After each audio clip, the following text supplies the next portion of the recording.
ఇలా అన్నీ కోసుకోవాలండి. పచ్చిమిరపకాయలు,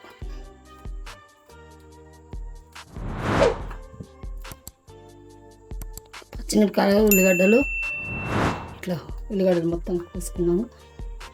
ఇలా కరివేపాకు కూడా కోసుకోవాలండి.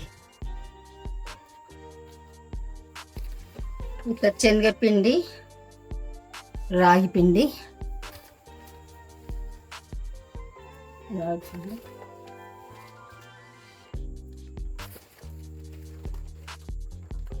జొన్న పిండి, ఇంకా శనగపిండి, 3 పిండిలు కలుపుకొని 3 పిండిల తర్వాత ఇవి కోసుకున్న ఉల్లిగడ్డ, కొత్తిమీర, కరివేపాకు, సరిపడా ఉప్పు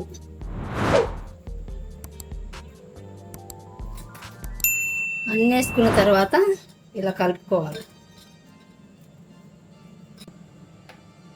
పొయ్యి ముట్టించుకుందామండి. ఇప్పుడు పెన్నం పెట్టుకుందాం. అది వేడైన తర్వాత పెన్నం వేడైందండి. కొంచెం నూనె వేసుకుందాం.